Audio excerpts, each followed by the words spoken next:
On December 22, 1972, Air Force pilot T. Waring Buddy Bennett Jr. and his crew were shot down over North Vietnam. He is the only crew member still unaccounted for. His parents have kept his memory alive with the hope of seeing their son again. Model. He really was. That is one of his school teachers told us one day in the 4th grade. He said, if I ever have a son, I will be just like Waring. And loved to learn, loved to read, loved to learn. When he was 11, one of his friends was giving up a paper route, and our son took it over. He ended up with 2 paper routes. He was chosen, we have the little statue up on his dresser. He was chosen newspaper boy of the year. And he's a real likable, real good-looking fella. Got blue eyes, tall, all-American looking, short haircut, real agreeable. The kind of person that, you know, you never get into an argument with him, that's for sure, because he's just such a nice guy. Buddy went from high school to college. Soon after, he enlisted in the United States Marine Corps. He was literally head and shoulders taller than everybody else in the group going to Paris Island. And so he went from Paris Island to Camp Lejeune to Geiger, the 3 Marine bases. They knocked 70 pounds off his body and came home to tell me and the father that he was going to join the Air Force.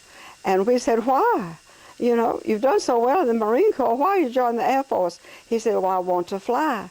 We said, why don't you fly for the Marine Corps? They like you, they promoted you. He said, they don't have the B-52s. On December 22, 1972, Buddy and his crew flew from Utapao Air Base in Thailand on a bombing mission to Hanoi.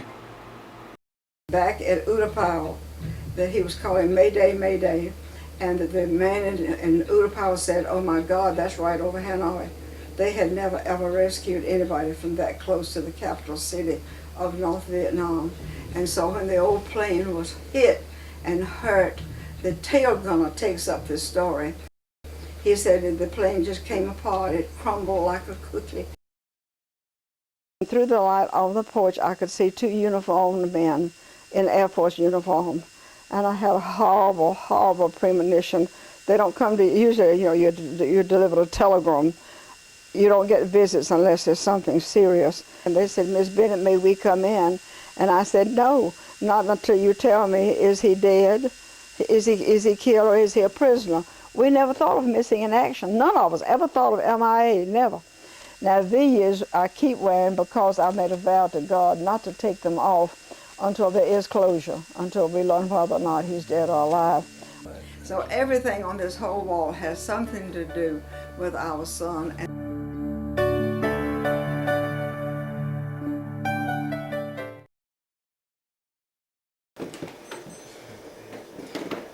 21 steps. How many times have I counted these? 21 steps. These are his pictures. They're the lost mines out in Arizona, California and Arizona. They're the lost gold mines.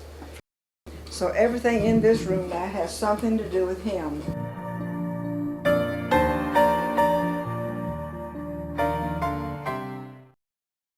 In 71, he was home. He was a new captain and a co-pilot on a B-52, and he wanted himself a Corvette. He went straight over and saw this one sitting on the lot, sat in it, had plenty of room, and bought it. Drove it to California, left it stored there when he went to Vietnam, and he's not back yet, but his parents have taken care of the car. Waring and I were talking about it one day, and we said, we need to get this car back in its original condition, or as best we can. And that's what we've done.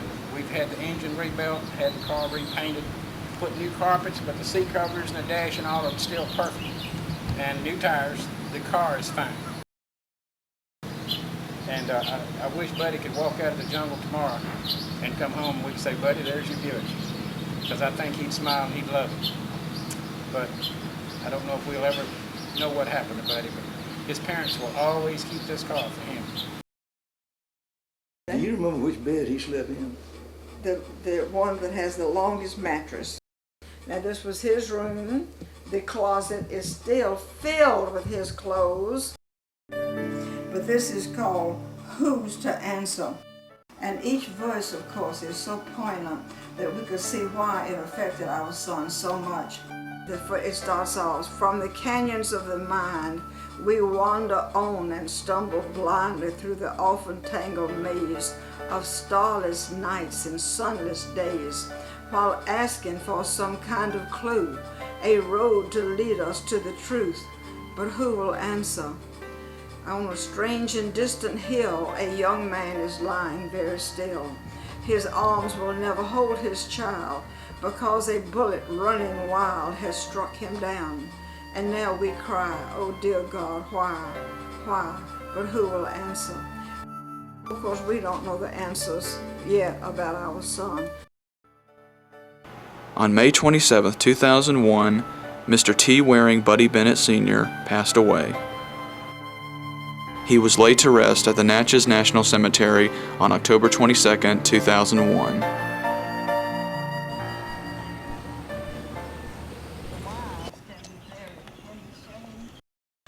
A devoted husband, father, friend. I never have met a soul here who didn't like it.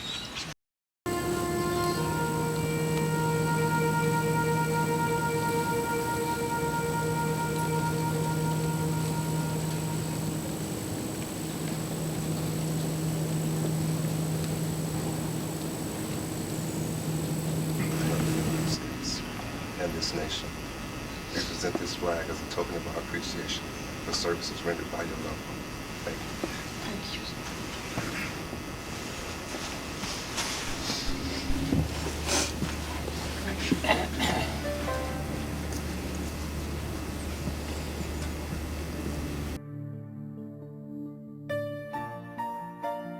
The last time I saw him, I was a ranger in the National Park Service. He was so tall, 6'3", I couldn't reach around to hug his neck. You know how I hugged him? I hugged him under his arms. I hugged him around his chest. And oh, how hard I hugged him. So how often do I think about him? There's not an hour of the day that I don't think about him. Even washing dishes, when these rattle, I'll think about him.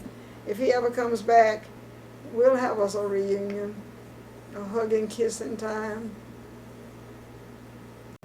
Hope is a feathered thing. It perches in the soul and sings and never stops at all. So that's what I'm either blessed to have hope or else I'm a victim of hope. But hope does spring eternal in the human breast. And I love Emily Dickinson's little poem. And hope never stops at all.